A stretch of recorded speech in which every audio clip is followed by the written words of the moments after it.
Bonsoir et bienvenue à vous en direct sur Public Sénat. Voici les titres du 22h ce soir. Des explications, de la pédagogie, le cap, des annonces, la vérité, un message d'espoir. Que dira François Hollande demain à la télévision alors que les attentes sont fortes, les impatiences grandissantes et le moral dans les chaussettes? On en parle avec notre club d'éditorialistes du mercredi soir.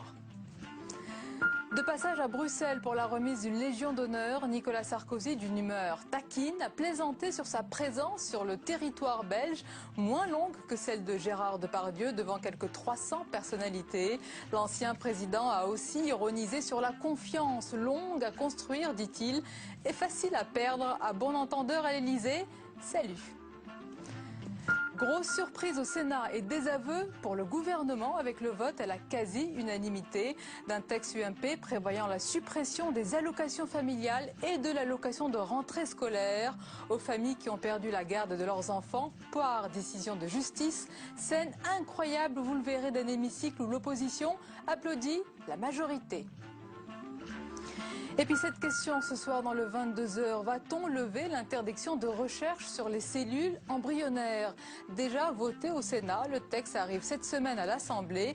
Jusqu'où pourront aller les scientifiques dans ce type de recherche? Notre invité nous le dira, c'est la ministre de la Recherche, Geneviève Fioraso, tout à l'heure. Voilà pour le programme de votre 22h. Merci d'être en notre compagnie ce soir.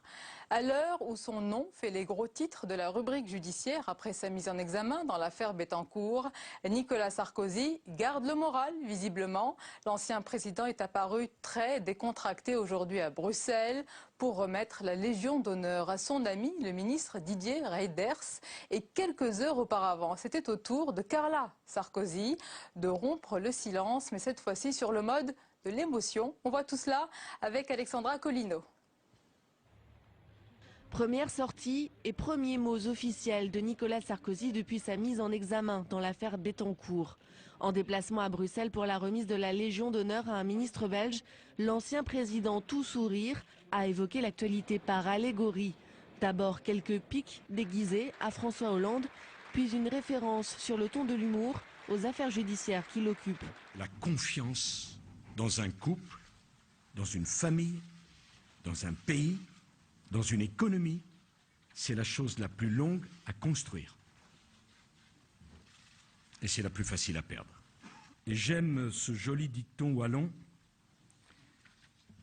Faites comme à Liège, laissez pleuvoir. Bon, je me demande parfois si je ne suis pas moi-même un peu de Liège.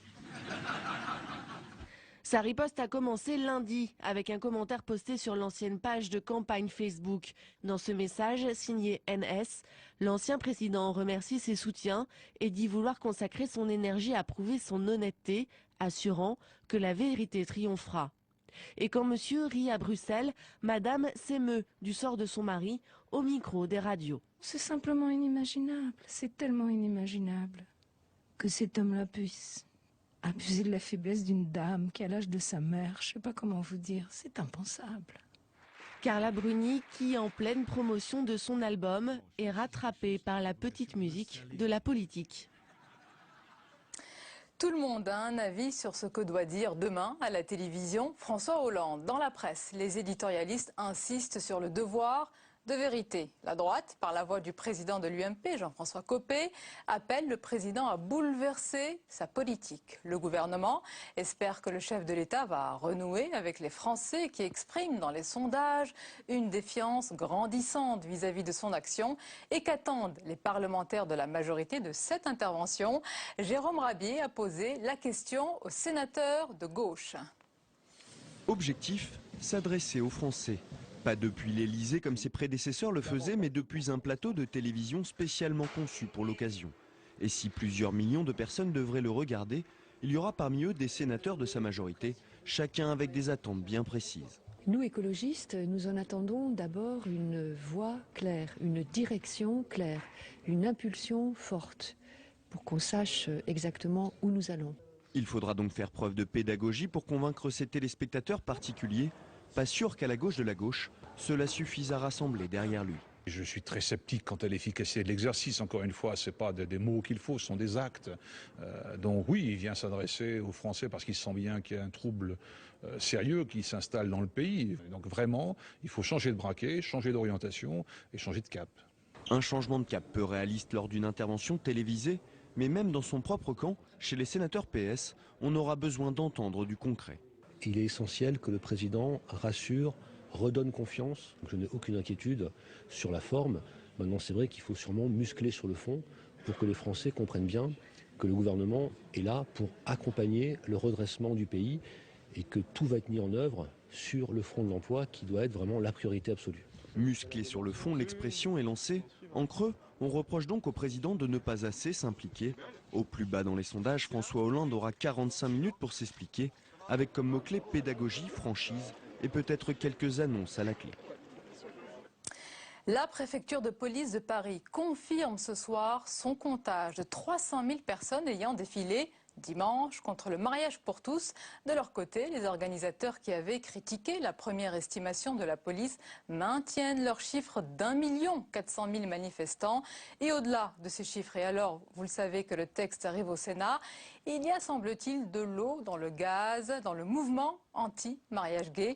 On voit tout cela avec Paul Bouffard. Ce pourrait bien être une querelle d'ego. Deux femmes faisaient figure d'emblème dans les cortèges du collectif Manif pour tous. Frigide Barjot d'abord, et moins connue, Béatrice Bourges, présidente du collectif pour l'enfance. Mais le mariage n'aura pas survécu à la lutte. Pas assez pacifique selon Barjot, Béatrice Bourges est exclue du mouvement national le 18 mars.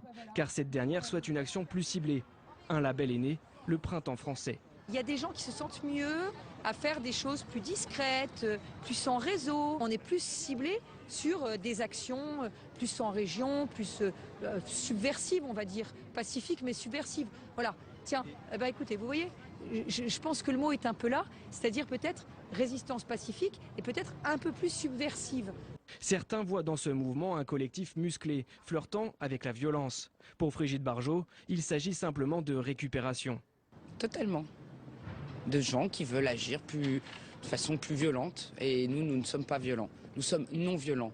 Nous sommes apolitiques, aconfessionnels. Nous ne luttons pas contre le gouvernement ni contre le président de la République. Nous voulons au contraire trouver une solution aujourd'hui d'apaisement et de vivre ensemble. À chacune sa méthode d'action, Béatrice Bourges entend qu'un printemps français se lève. Un moyen de s'approprier la formule utilisée pendant les révolutions arabes. Dans l'actualité ce soir, grosse surprise au Sénat et désaveu pour le gouvernement avec le vote à la quasi-unanimité d'un texte UMP. 330 voix contre 16 ont permis l'adoption d'une proposition de loi ouvrant la voie à la suppression des allocations familiales quand la justice a retiré la garde des enfants. La ministre de la Famille, Dominique Bertinotti, a été désavouée. La droite applaudit la gauche. Alors que se passe-t-il au Sénat? On voit tout cela avec Cécile Sixou et Tam Tranui. Une proposition de loi UMP votée grâce aux voix de la gauche. Cet après-midi, sur les bancs de l'hémicycle, le camouflet est violent pour le gouvernement et pour la ministre de la Famille, Dominique Bertinotti, chahutée lors des débats. Ah bon? Parce que vous pensez qu'on n'est pas sur le terrain lorsqu'on est élu parisien? Donc, je vous en prie, moi je ne me permets pas de faire ce type de remarques. Je vous demanderai simplement d'être respectueux des parcours de chacun. La ministre est blême. Il faut dire que 330 sénateurs, socialistes et communistes compris, ont dit oui à la loi transférant une partie des allocations des enfants placés auprès des aides à l'enfance. Jusqu'ici, les parents continuaient de les percevoir. Elle représente une forme de consensus de toutes celles et tous ceux qui considèrent qu'on doit moraliser ce dispositif d'allocation familiale pour les enfants placés et que ce n'est pas une question de droite ou de gauche, c'est une question d'équité et de morale.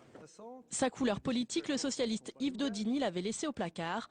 À la tribune, il s'est fait l'avocat du texte alors même que le gouvernement y est opposé. Il faut dire que cette loi, il l'avait lui-même présentée à quelques mots près il y a quelques mois. Je voudrais dire à notre collègue Lagos qu'il a complètement raison. Et pour la première fois, je dis que vous avez raison. Et si vous avez raison, c'est parce que vous avez raison.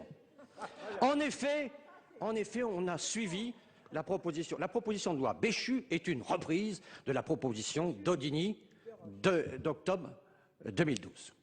Et savez-vous pourquoi on a repris la proposition Daudigny d'octobre 2012 ? Parce qu'elle-même avait repris la proposition Béchu de juillet 2012. Béchu de Roche. Et c'est pour ça que nous pouvons être fiers de voter aujourd'hui la proposition Béchu amendée d'Audilly. Désormais, 65% des allocations des 150 000 enfants placés iront au département. Une manne financière de plus de 150 millions d'euros pour les conseils généraux en difficulté. La suite du 22h avec cette question à présent. Se dirige-t-on vers l'autorisation de recherche sur les cellules embryonnaires? Déjà voté au Sénat, le texte arrive cette semaine à l'Assemblée. Alors jusqu'où pourront aller les scientifiques dans ce type de recherche? On en parle avec notre invitée ce soir, Geneviève Fioraso. Bonsoir. Bonsoir. Et bienvenue. Vous êtes ministre de la Recherche et de l'Enseignement supérieur. Alors dès demain, l'Assemblée va donc examiner la proposition de loi autorisant la recherche sur l'embryon et les cellules souches. Est-ce que cela veut dire que les chercheurs, les scientifiques pourront avoir désormais la liberté, toute la liberté de travailler sur ces cellules, si le texte passe bien sûr? Bien sûr, alors il a déjà été discuté et adopté au Sénat. Il s'agit en fait des cellules souches embryonnaires surnuméraires, c'est-à-dire les cellules qui ne font plus l'objet d'un projet parental pour la FIV, par exemple, la fécondation in vitro, et qui aujourd'hui, avec l'autorisation des parents, sont jetées lorsqu'elles ne sont plus utilisées. Et nous sommes sous un régime, en réalité, d'interdiction avec dérogation. C'est un peu hypocrite parce que, de fait, toutes les autorisations sont données lorsque le projet de recherche est avéré. Et on pourrait aboutir à quoi? À une liberté totale? Non, non, c'est pas une liberté totale, c'est transformer une interdiction avec dérogation en un système moins hypocrite, plus sécurisant pour les chercheurs, plus confiant en faveur du progrès, à l'image d'ailleurs de ce que font la plupart des pays européens. S'il y a eu, on va prendre un cas précis, s'il y a eu fécondation in vitro et congélation d'ovules, et si le couple se sépare, est-ce qu'on pourra, si le texte est voté, utiliser ces cellules, si le couple l'autorise bien sûr? Si le couple donne son accord, bien entendu, mais on peut déjà les utiliser, mais c'est un système très lourd de dérogation, et la loi dit interdiction. Or, dès 2002, d'ailleurs les députés de droite l'avaient voté, et non des moindres, François Fillon, Nicolas Sarkozy, Madame Roselyne Bachelot, Madame Alliot-Marie, donc vous voyez des personnalités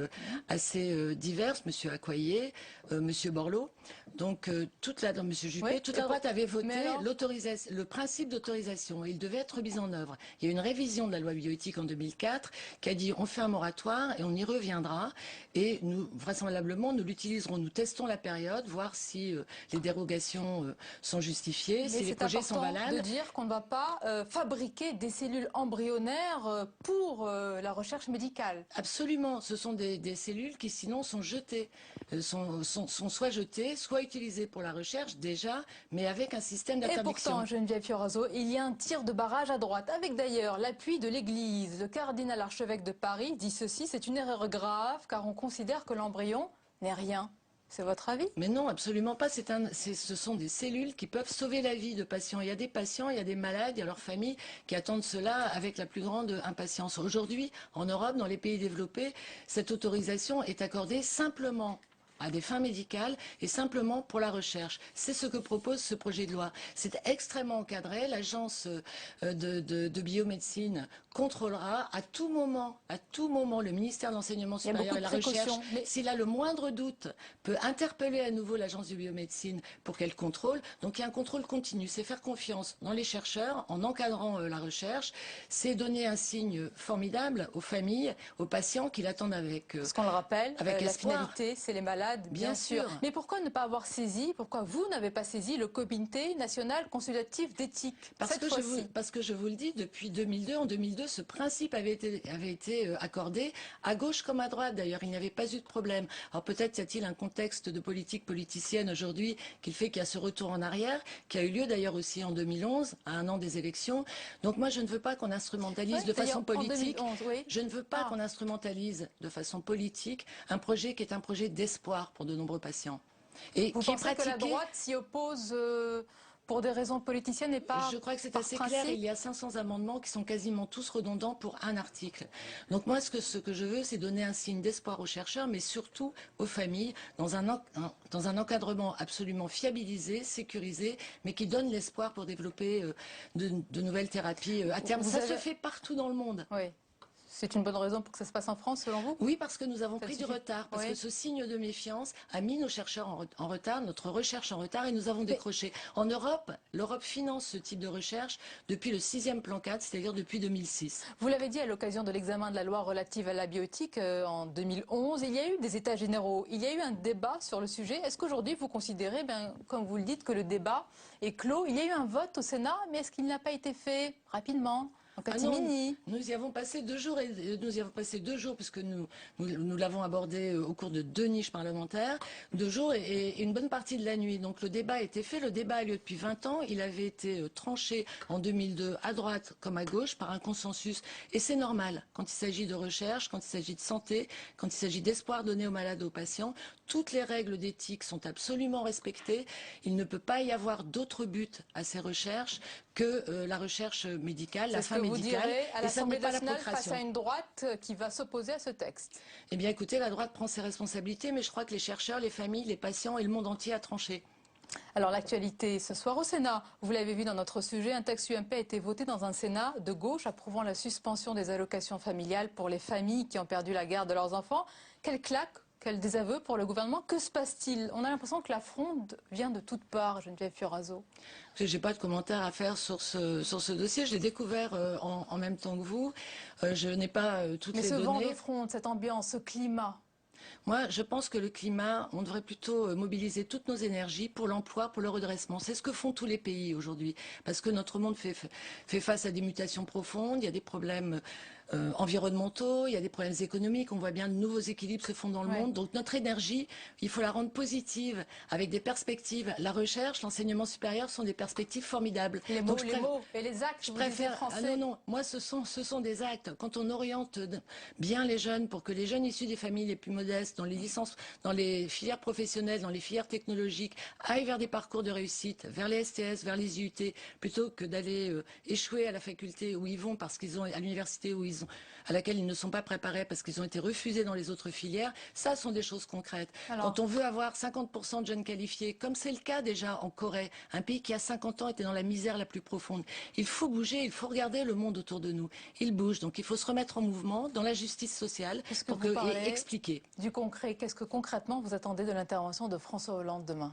Eh bien qu'il reprécise le cap, qui est un cap d'espoir, d'avenir meilleur pour tous, fondé sur la jeunesse, sur l'espérance et effectivement sur un redressement des comptes, parce que sinon on rend l'avenir impossible pour les jeunes. Mais en même temps, vous êtes lucide, vous n'espérez pas que vendredi matin, au lendemain de son intervention, les sondages s'inversent et que les Français se réveillent avec une autre opinion sur votre politique? Je crois qu'il faut mobiliser toute notre énergie sur l'emploi, libérer des contraintes administratives, libérer tous les blocages, avoir une espèce d'union sacrée de mobilisation générale en faveur de l'emploi. Vous êtes converti à la vitesse aussi. C'était l'éloge de la vitesse, c'était le discours de François Hollande à Dijon. Je ne sais pas si je fais l'éloge de la vitesse, je fais l'éloge de la réalité, tout simplement. Tous les pays autour de nous, tous les pays en émergence, tous les pays développés le font. Et puis il faut redonner un peu le moral à notre pays qui est morose et qui du coup s'affronte un peu de façon formelle, vous l'avez vu, et pas sur le fond des sujets. Revenons aux fondamentaux. Il y a aujourd'hui des jeunes qui sont au chômage, 22,5% de jeunes au chômage. Moi, je vais leur donner un meilleur niveau d'éducation, je vais leur donner un avenir, des perspectives. C'est ça notre responsabilité à nous, les politiques. C'est pas de s'affronter sur des mots, sur des postures, ça m'intéresse pas. Merci beaucoup Geneviève Fioraso d'avoir été notre invitée ce soir et on va justement évoquer cette intervention demain du président de la République avec notre club d'éditorialistes tout à l'heure. C'est juste après le tour de l'info. Il est préparé par Sophie Normand. Regardez. Une plus grande indépendance de la justice, c'est en substance ce que souhaite Christiane Taubira. Dans un texte présenté ce matin au Conseil des ministres, la garde des Sceaux propose de mettre fin aux instructions individuelles de la chancellerie aux magistrats du parquet. Objectif, empêcher toute ingérence de l'exécutif dans le déroulement des procédures pénales. Dans une circulaire de politique pénale diffusée en septembre 2012, le gouvernement s'était déjà engagé à ne pas adresser au parquet d'instructions individuelles. Une interdiction que François Hollande avait promis d'inscrire dans la loi. Fumer en voiture en présence d'un enfant sera-t-il bientôt interdit? La proposition est signée Yannick Vaugrenard. Le sénateur socialiste étudie la possibilité d'introduire cette interdiction dans le futur projet de loi sur la consommation. Les droits de l'enfant ne s'arrêtent pas à la porte d'une voiture. Ils ont lieu partout, que ce soit dans le domicile, à l'extérieur, dans une voiture. Ils doivent être respectés et ce n'est pas les enfants eux-mêmes qui vont pouvoir se défendre. Selon une étude britannique, un enfant qui passe ne serait-ce que 10 minutes en voiture avec un fumeur voit son exposition quotidienne aux polluants augmenter de 30% car l'air n'est pas recyclé même en cas de climatisation. Problème pour la ministre déléguée à la famille, la proposition du sénateur se heurte au caractère privé d'une voiture. François Hollande savait qu'il devrait faire sans Cahuzac, propos d'un ministre relaté dans le Canard enchaîné. Selon l'hebdomadaire satirique, le chef de l'État aurait attendu l'ouverture d'une information pour blanchiment de fraude fiscale. Averti dès la veille en tout début de soirée par le ministère de l'Intérieur, François Hollande téléphone à Jérôme Cahuzac le lendemain matin pour lui faire part de sa décision sans appel. L'information ne deviendra publique que dans le courant de l'après-midi. Même les proches du chef de l'État auraient été surpris de la rapidité avec laquelle le ministre du Budget a été remercié. 2013 signe les 100 ans du Tour de France. Et pour l'occasion, les grilles du Jardin du Luxembourg s'habillent des légendes du vélo. L'inauguration a eu lieu cet après-midi en présence du président du Sénat, Jean-Pierre Bel, et de Christian Prudhomme, directeur du Tour de France. C'est une magnifique course du Tour de France qui évoque tous les terroirs, toutes les régions de France, donc elle est à sa place ici. Moi je suis très content de cette expo, je suis d'abord très fier que le Sénat, les sénateurs nous aient accordé cette exposition. Le Sénat, c'est la chambre des territoires. Il n'y avait pas mieux pour montrer ce qu'est vraiment le Tour de France, non seulement son aspect sportif, mais son aspect esthétique. Le Tour s'inscrit dans les territoires, dans les terroirs, dans les régions, dans les départements. On termine avec le dessin de Charb à la une de Charlie Hebdo. Nicolas Sarkozy y est dépeint tel le Christ ressuscité. À ses pieds des vieilles dames, comme autant de Liliane Bettencourt potentielles, toutes empressées de lui confier leurs économies.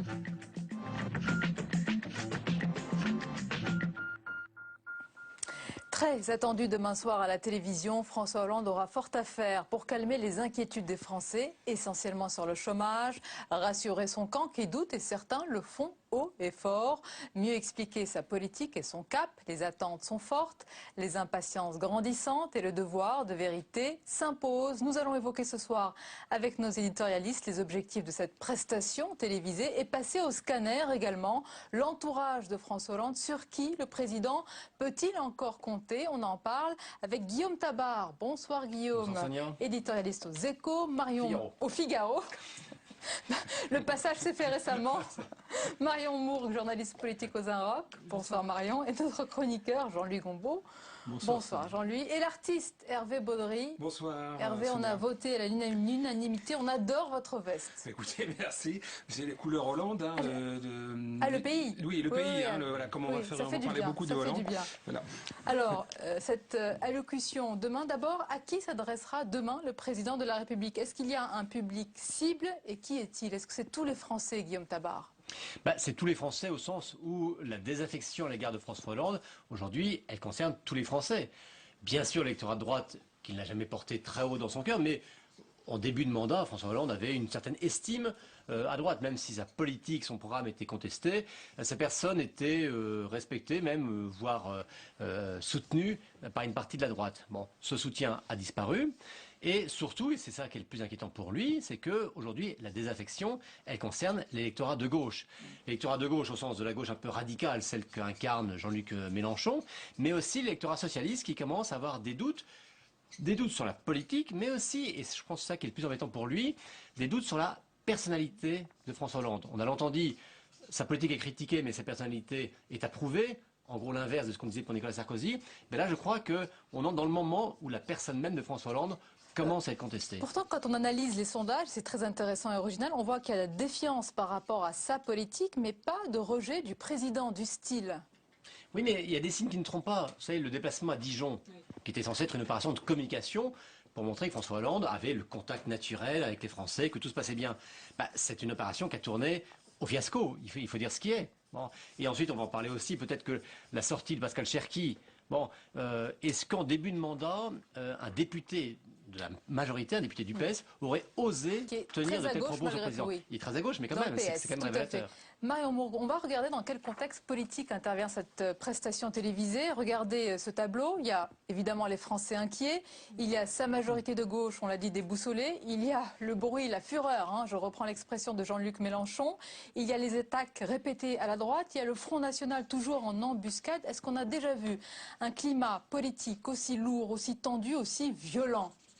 Un tel climat au bout de 10 mois, on l'a rarement vu, un tel cocktail presque explosif. Et c'est pour ça que demain, l'allocution va être aussi pour sa majorité. On sent qu'elle est très attendue par les parlementaires, même par les ministres qui le disent un peu en off, un peu en secret, mais il y a besoin de remobiliser son camp. Presque, il y a une attente, il y a presque une crainte de plus croire dans le président. Et c'est vrai ce que disait Guillaume, l'opération de Dijon, 48 heures de communication auprès des Français, elle n'est pas passée. Et les Français, on l'a vu, se sont adressés au président avec beaucoup de familiarité. Comme si la personnalité du président... il y avait quelque chose qui s'était cassé, quelque chose qui ne passait plus. Et donc, demain, il va falloir aussi presque ce qu'on disait avec Nicolas Sarkozy. Que la sacralisation du président... Oui, c'est ça, se représidentialiser. Oui. Donc, c'est important aussi demain qu'il y ait ça. Jean-Louis, regardez le dessin d'Hervé. Oui. Mardi, bien sûr, c'était France-Espagne, 1-0, 0-1. Et jeudi, Hollande-France, je ne vous demanderai pas les pronostics. Mais Jean-Louis, est-ce que des mots, demain, une explication de la politique menée suffiront à montrer le changement, si changement il y a, à renouer le lien avec les concitoyens dont, on va le rappeler, un tiers seulement font confiance au président, niveau historiquement bas? À renouer le contact avec, disons, ce qu'on pourrait appeler l'opinion publique, c'est impossible. Et il est impossible, en une heure d'émission de télévision, de faire changer d'avis une masse importante de l'opinion publique. Les gens ont quand même des idées arrêtées, fondées, réfléchies, même si ils ont peut-être des a priori vis-à-vis du pouvoir actuel. En revanche, le problème pour François Hollande, c'est quand même son camp. C'est-à-dire, à qui va-t-il s'adresser? C'est-à-dire en disant à son parti, aux gens qui le soutiennent, ne me laissez pas tomber, ne doutez pas, parce qu'effectivement, c'est son socle qui va l'intéresser. L'idée qu'il puisse élargir, disons, sa base d'adoption, sa base, me paraît tout à fait utopique. Ce qui sera intéressant à regarder, c'est de savoir quelle est la part de marché de l'émission de télévision qu'on verra au début, et quelle sera cette part de marché à la fin de l'émission. Parce qu'il me semble que le gros problème auquel se heurte le président de la République, c'est que les gens n'y croient plus.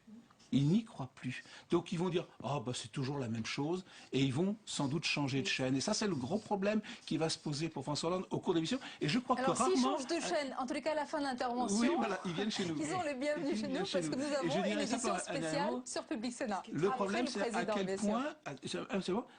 L'émission va aussi dépendre du journaliste. C'est-à-dire, le président est dans une situation telle, on est dans une émission de télévision, on n'est pas simplement dans une déclaration du président.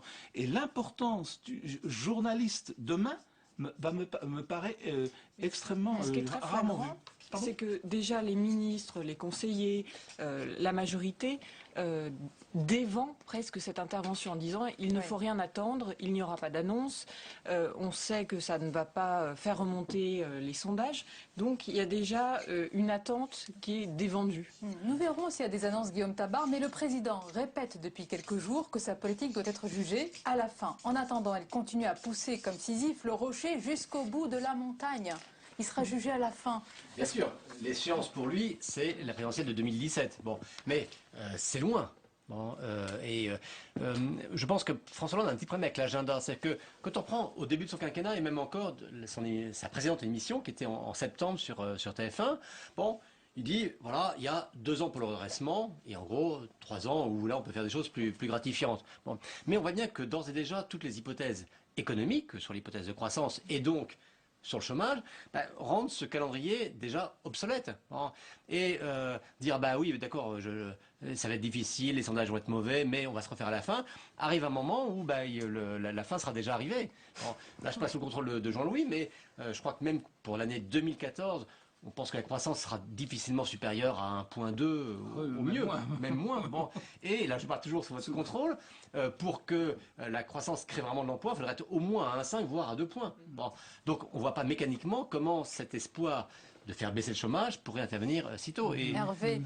Hervé Baudry, on connaissait Koh-Lanta. Présentez-nous votre nouvelle proposition d'émission de Télé-Vérité, puisque Public-Sénat. Pour lui, il prend, je crois, beaucoup de risques aussi sur cette émission. Les enjeux sont là. Il ne faut pas qu'il se loupe. Hein. Donc voilà, on est une nouvelle émission. Koh-Lanta, l'émission de télé. C'est pas sur TF1, hein, c'est sur France 2, je crois. Il va mort sur Koh-Lanta. Oui, merci Jean-Louis.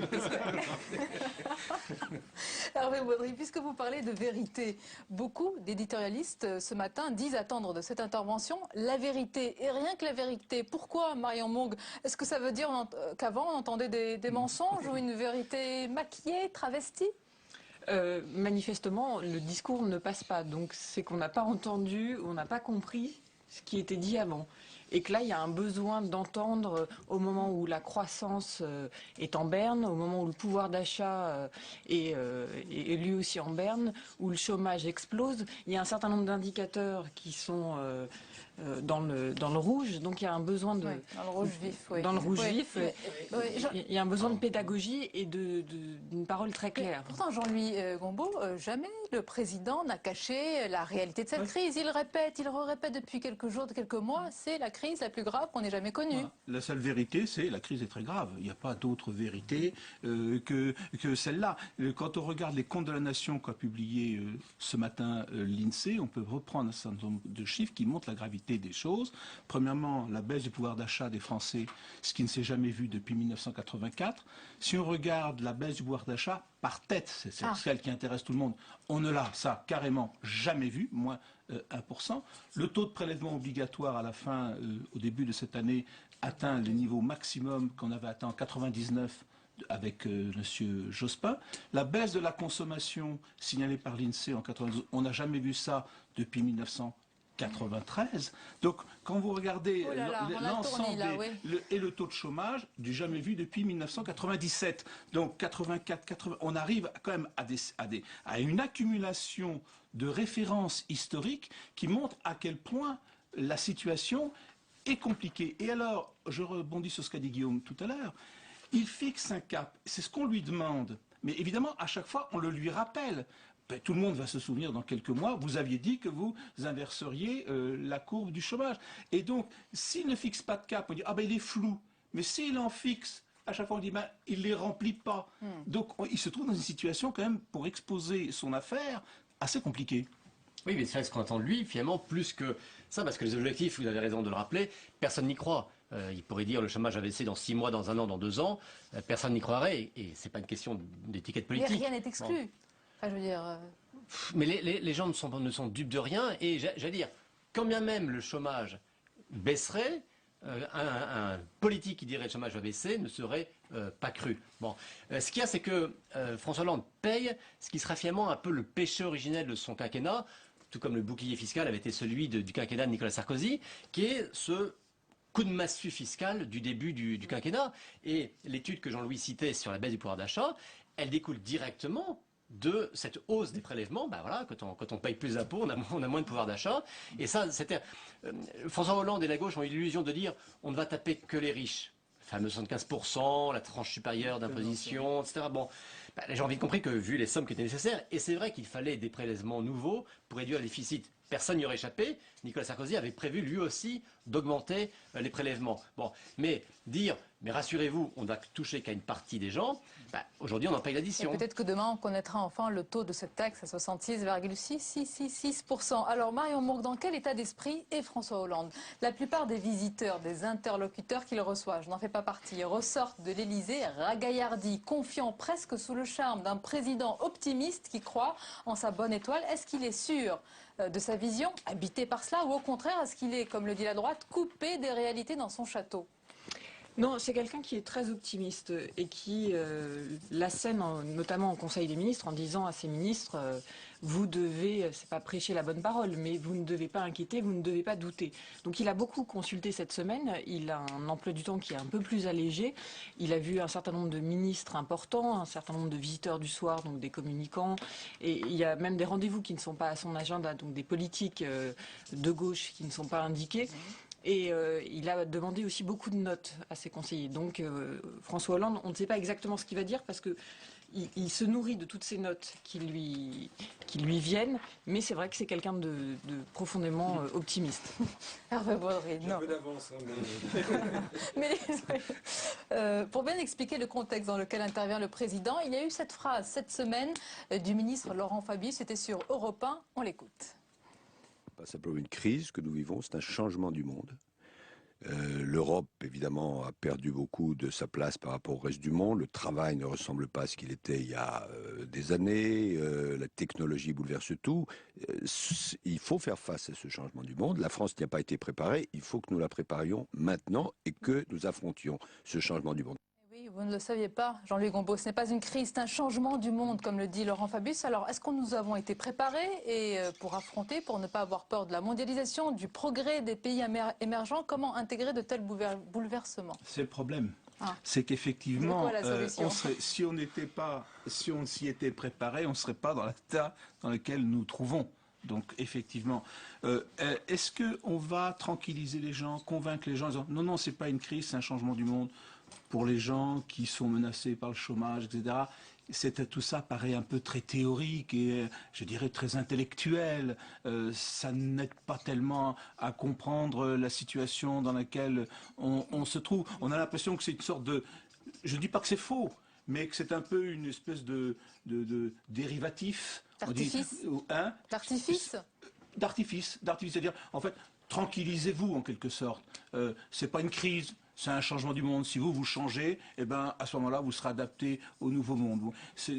Quand on creuse un peu cette phrase qui n'est pas fausse, on voit pas tellement en quoi ça fait avancer les idées. Qui est un peu passé inaperçu, mais François Hollande en parlait déjà lors de sa conférence de presse. Voilà pourquoi nous l'avons relevé exactement. Voilà, en novembre dernier, à l'Élysée. Et c'est vrai qu'ensuite, Laurent Fabius n'avait eu de cesse de le répéter en disant que c'était le passage le plus important de la conférence de presse. Ça n'a pas marqué tous les esprits encore. Laurent Fabius est un vieux routier de la politique et ce genre de phrase, c'est l'archétype du discours politique. Forcément, un dirigeant politique, qu'il soit président, Premier ministre, ministre des Affaires étrangères ou autre, il ne va pas dire « bon, on est dans une période un peu classique, il y a des petites réformes à faire, il y a des difficultés ». Non, il a besoin de montrer qu'il est face à un enjeu historique. C'est la tarte à la crème, c'est-à-dire que la France est aujourd'hui un carrefour de son histoire aussi important qu'en 58, etc. Voilà, ça c'est le genre de référence qui revient un peu en boucle. En même temps, il y a un sondage qui est tombé aujourd'hui et on voit que la politique étrangère est quand même l'un des rares domaines qui est mis au crédit de François Hollande et c'est quand même dû à Laurent Fabius. C'est l'un des seuls domaines où la majorité s'en sort. Il faut leur laisser. Et où il y a à peu près une majorité de Français qui est satisfaite. Alors quand on voit tous les autres domaines où c'est négatif, bon, ça va à peu près. Sauf quand même que dans son âge, on voit que les gens trouvent que ça n'a pas grande importance. C'est-à-dire qu'ils adhèrent, disons, à cette politique. Oui, sur le Mali, par exemple, 12% des Français... Un mot dont nous n'avons pas encore parlé, c'est la confiance, très important, parce que demain, François Hollande va tenter de rétablir cette confiance avec les Français, son propre camp, confiance. On a parlé aujourd'hui un ancien président de la République en disant ceci, elle est longue à construire et facile à perdre, à bon entendeur. Salut. Oui, ça va. Là, c'est une gentille pique. Hein. C'est du Sarkozy tout craché, cette phrase. C'est-à-dire qu'au moment même où lui se prend en pleine figure une mise en examen qui n'est pas prévue, il se paye il a l'aplomb d'aller parader. Alors là, c'est quand même très fort et je pense très, très, très fort au sens comme geste politique. C'est-à-dire que le moment où François Hollande est dans l'embarras. François Hollande qui a gagné sur le rejet de Nicolas Sarkozy. Là, 10 mois après, ce retournement de l'opinion, un côté un peu revanche de Nicolas Sarkozy, et on sait qu'il n'est pas homme à avoir le triomphe modeste.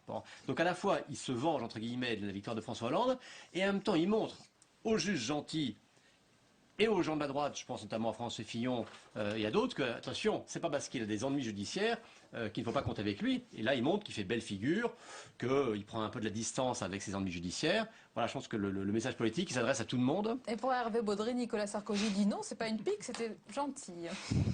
Moi, je trouve que cette scène résume bien on est passé de l'ex-président au candidat possible, probable, il est revenu dans l'arène politique. Là. On le sent comme avant.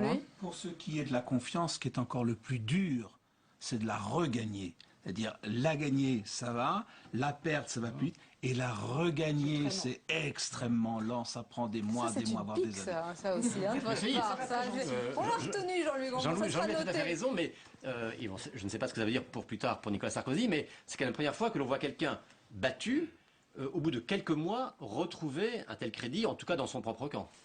Alors, nous verrons quelles sont les annonces demain. Et évidemment, il y aura une édition spéciale, je vous le rappelle, à partir de 22h avec de nombreux chroniqueurs, éditorialistes et invités politiques.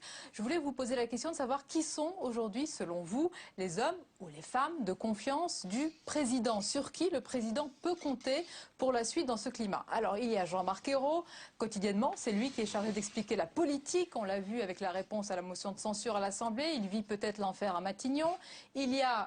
Il va arriver Manuel Valls, préserver un temps. Le ministre de l'Intérieur est désormais la cible de la droite qui tire à boulet rouge sur lui, comme on l'a vu hier à l'Assemblée. Il y a Laurent Fabius, on en a parlé, l'expérimenté, celui qui a le plus de bouteilles, comme on dit. Il soigne ses nombreux réseaux, il impose sa force tranquille, il est loyal, mais pas subordonné. Et puis il y a Arnaud Montebourg, le tonitruant ministre du redressement productif. Je vous raconterai tout à l'heure une anecdote, mais d'abord votre réponse. Guillaume Tabar. Je dirais clairement Jean-Marc Ayrault. Je pense que à la fois pour des raisons de loyauté, des raisons d'âge, des raisons d'équation politique personnelle, Jean-Marc Ayrault est sans doute le soutien le plus sûr, le plus fiable pour François Hollande, celui qui ne sera jamais en rivalité avec lui. Marion, les autres, je serais moins sûr. Moi, j'ajouterais quand même Laurent Fabius, du fait de tous les réseaux politiques et économiques qu'il a. Et puis, il se parle très franchement. Et Laurent Fabius lui donne aussi des conseils. Il lui dit le numéro 2 du gouvernement occupe une place très particulière en ce moment. Jean-Louis Gombault, votre... Moi, je dirais que c'est plutôt l'ensemble, la solidité de l'ensemble. Parce qu'en fait, ce problème, la solidité, de l'ensemble, la cohésion de l'ensemble. Cohésion Montebourg-Ayrault, ça reste encore à vérifier. Justement, j'allais vous en parler dans un livre écrit par Valérie Astruc et Elsa Fresséné, intitulé Florange, la tragédie de la gauche. Eh bien, ce livre lève le voile sur les tensions entre Arnaud Montebourg et le Premier ministre avec des échanges savoureux, dont celui-ci, lors d'une réunion consacrée à Florange. Voici ce que dit Arnaud Montebourg. Si on continue comme ça, on va tous finir, et c'est la réalité, en string panthère dans les jardins de l'Élysée, tous. La réponse de Jean-Marc Ayrault, oui, et ce sera la prochaine une de magazine. Référence bien sûr à la célèbre photo d'Arnaud Montebourg posant en une du Parisien Magazine. Réponse de Montebourg, sauf que c'est toi qui seras sur la photo. Voilà ce qu'il dit au Premier ministre, à son chef. Et puis il y a surtout cette phrase encore plus terrible qu'il dit à François Hollande et puis qu'il dit aussi à Jean-Marc Ayrault lui-même. Il dit à Hollande, tu as mis un conseiller municipal à Matignon. C'est une phrase qui est d'un mépris absolument incroyable. Alors, prononcé, parce que par définition un livre suppose une enquête préalable, donc la phrase a dû être prononcée dans le moment fort de tension de Florange et donc rapportée aux journalistes dans ce contexte.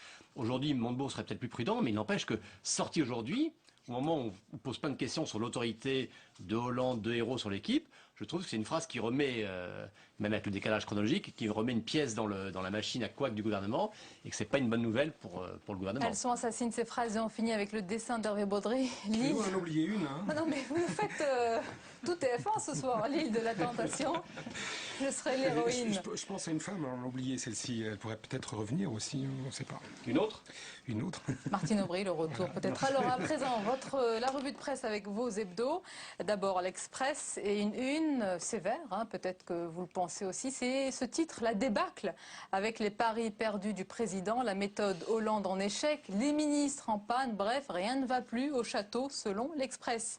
Le Point est cette question, après la mise en examen de Nicolas Sarkozy, François Fillon peut-il sauver la droite, pas encore la France, ses ressorts secrets, sa rage toujours vive contre Copé. Extrait à découvrir du livre de Carole Barjon et de Bruno Jeudi intitulé Le coup monté, c'est dans Le Point. Et puis Marion, merci de nous avoir apporté Les Inrecuptibles avec le retour des affaires et ce titre ironique, les affaires reprennent pour Jérôme Cahuzac, Nicolas Sarkozy et Christine Lagarde. Merci d'avoir été nos invités. Un tout petit mot d'autopromotion, oui. Demain jeudi, parution de la nouvelle formule du Figaro. Donc, et qu'est-ce qu'on va y trouver? Beaucoup de choses. Vous faites monter le suspense, c'est bien. C'est la fin de ce journal. Merci à vous de nous avoir suivis. Demain, édition spéciale à 22h après l'intervention de François Hollande. Belle soirée, à demain donc, avec plaisir bien sûr.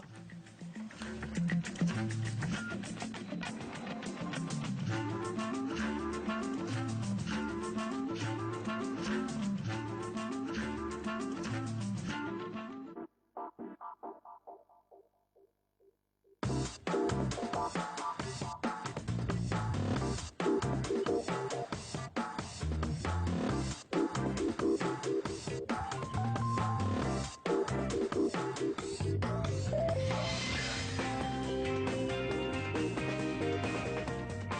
réalité dans le monde, c'est que l'Europe n'est pas à la hauteur de la crise économique, ta gueule, de la crise écologique et de la crise financière.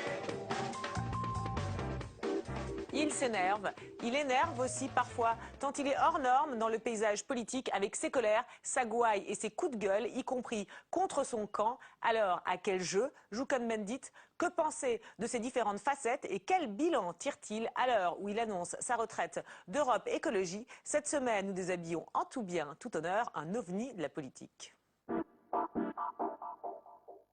Daniel Cohn-Bendit, bonjour. Bonjour. On est ici dans votre bureau à Bruxelles. Alors nous, on fait beaucoup d'interviews de personnalités politiques, mais généralement, les personnalités sont derrière leur bureau.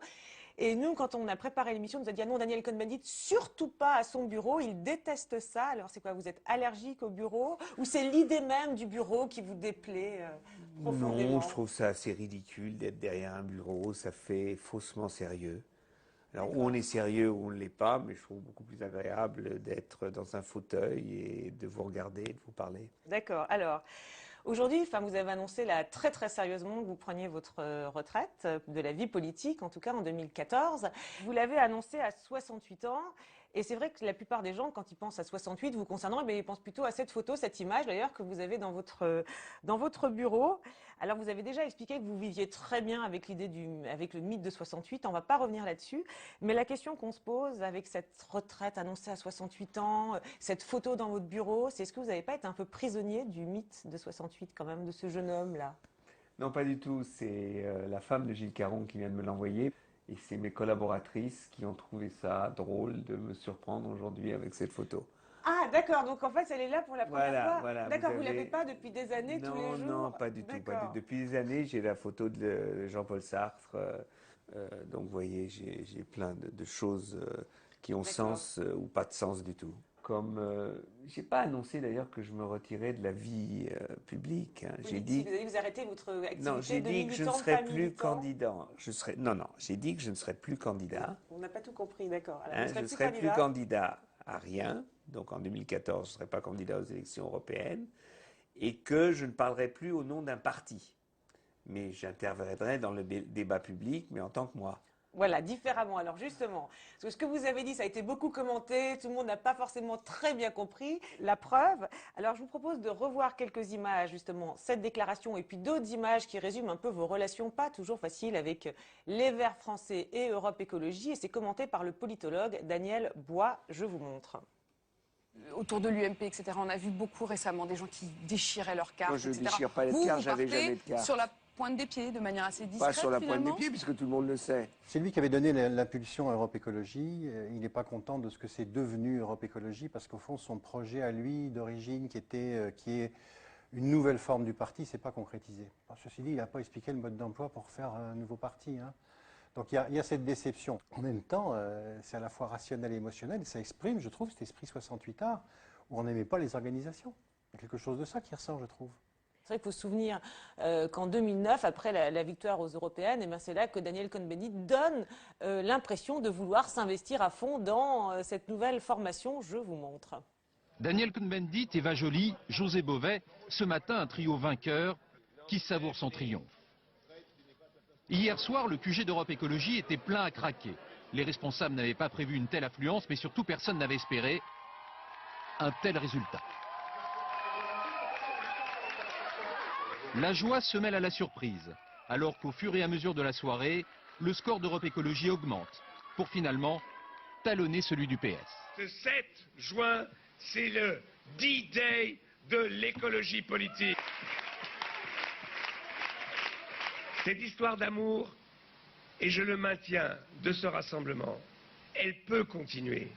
Elle peut continuer si tout le monde prend ses responsabilités. Il est content, il est très content parce qu'il y a cette victoire, puis qu'il y a aussi l'idée qu'il a quand même réussi un truc qui était assez étonnant. C'est vrai, l'idée, elle n'était pas banale, quoi. Essayer de mettre ensemble ce courant des Verts un peu ancien, en 1984, les Verts un peu enquistés dans un espèce de gauchisme, je parle des adhérents, pas des électeurs, et puis de l'autre côté, quelque chose d'assez différent, hein, cette espèce d'autre courant oublié en route par les Verts, qui est le courant de l'environnementaliste. L'environnementalisme, pardon, Hulot et les autres, a priori, ils ne s'aiment pas tellement, quoi, mais ils ne s'aiment même pas du tout.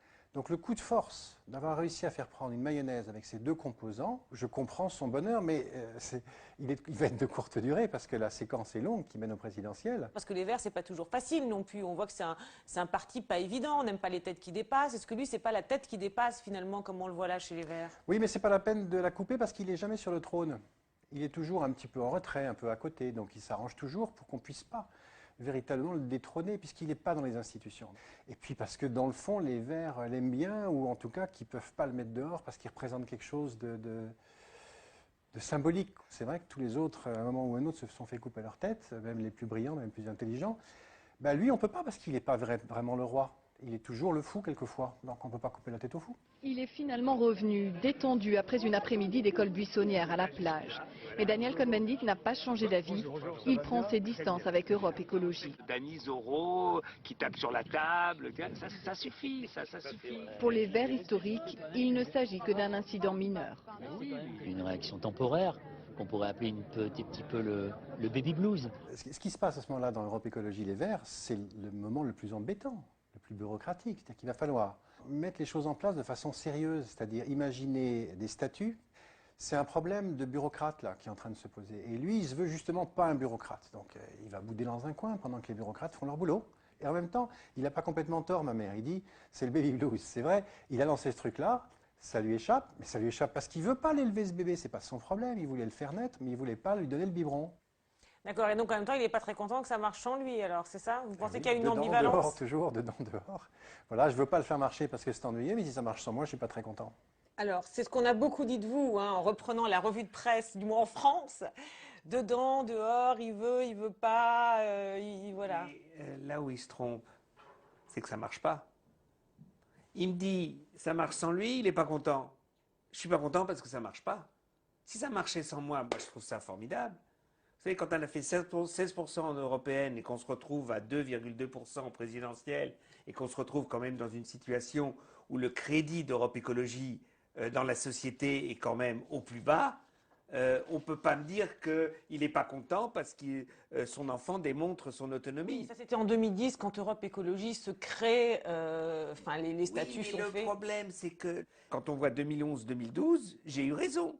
Ils ont cassé la nouveauté, ils ont cassé la dynamique, ils sont revenus à la case départ. D'ailleurs, écoutez, ceux qui parlent aujourd'hui, à part Cécile Deflot, qui a accompagné la campagne de 2009, que vous prenez comment il s'appelle, Jean-Vincent Placé et d'autres. Votre ami, je plaisante.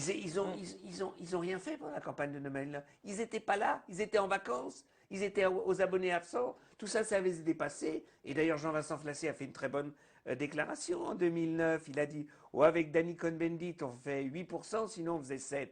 C'est pas la peine de faire tout un tintamarre pour 1%. Voilà.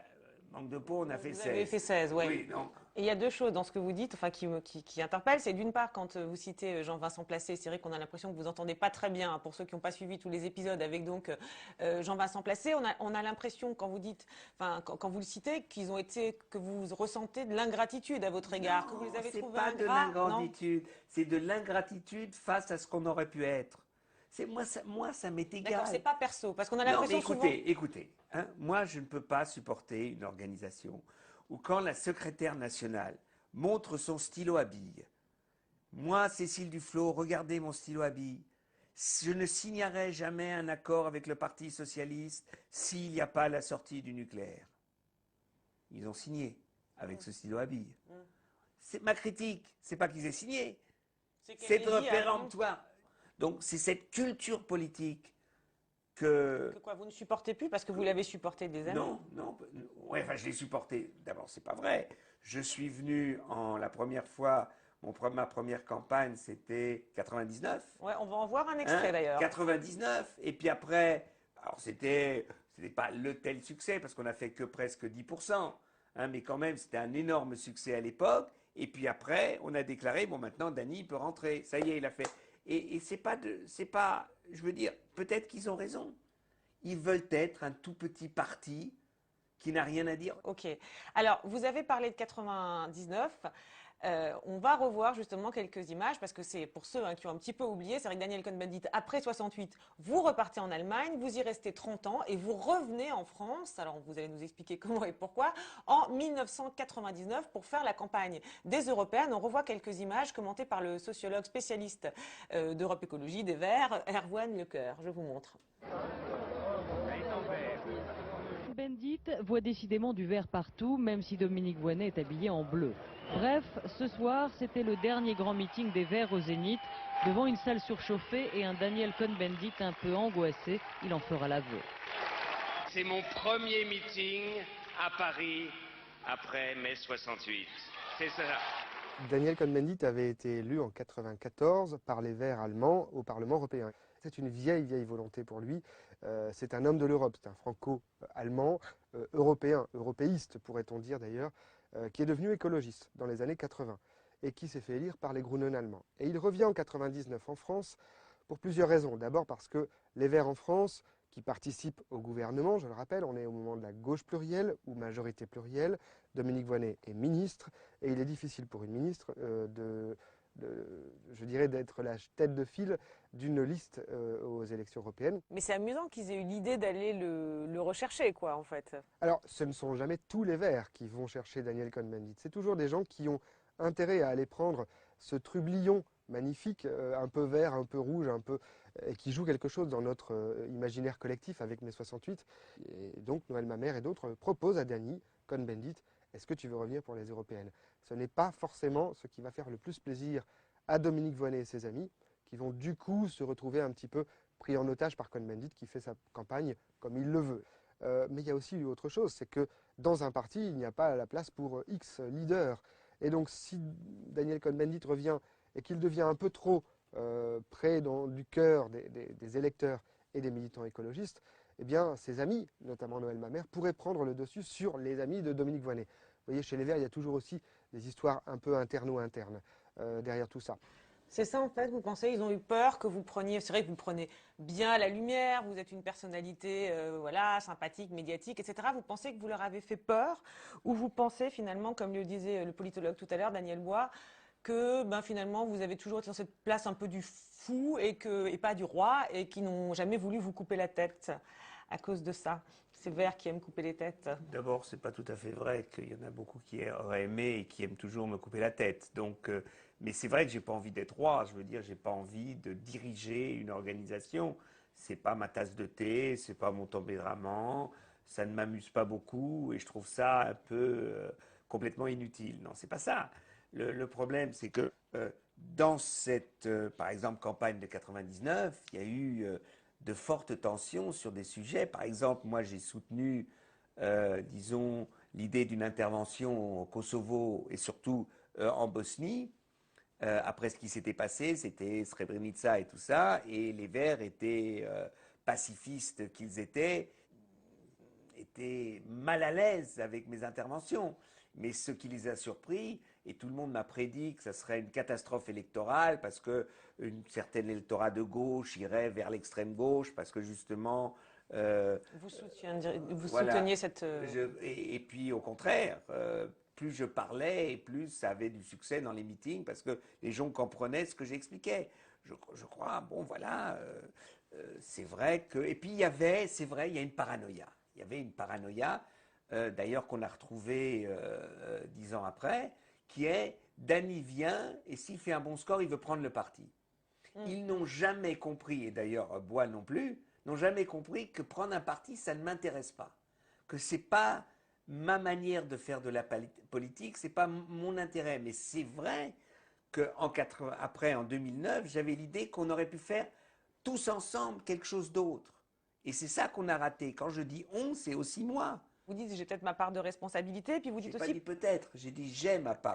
Vous avez votre part de responsabilité, vous allez peut-être nous dire laquelle, même si vous êtes déjà revenu dessus. Et vous dites c'est inutile de diriger un parti, en même temps c'est extrêmement compliqué de dire on laisse faire les autres, on les choisit pas, on se met à l'écart, enfin à l'écart, on les laisse faire, et puis comment on peut faire? Est-ce que vous y avez... C'est tout à fait vrai, j'ai fait des propositions. J'ai fait des propositions de réorganiser, de rééquilibrer, d'avoir des personnes qui venaient, qui avaient du courant traditionnel des Verts et de personnes qui venaient d'autres courants et que ces personnes ensemble puissent justement diriger le nouveau parti, ça a toujours été refusé.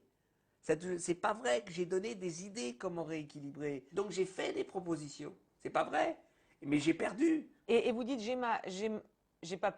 ma part de responsabilité. En 2 mots, c'est laquelle est-ce? Parce que là, si vous avez pris cette décision là aujourd'hui... Non, cette décision de ne pas être candidat, c'est plutôt lié à une évolution personnelle, à des décisions personnelles. C'est un peu lié à la maladie que j'avais, c'est lié aussi au fait... Vos problèmes de hanche, c'est ça? Non, le problème de non, hanche, ça c'était... Avant, non, parce que d'accord. Parce que vous parlez beaucoup de vos problèmes de santé par rapport aux politiques classiques, d'ailleurs, qui n'en parlent jamais, c'est étonnant non, d'ailleurs. Mon problème de hanche, c'était pendant la campagne de 2009. Non, pendant la campagne, où c'est vrai que c'était très dur. Non, j'ai eu un nodule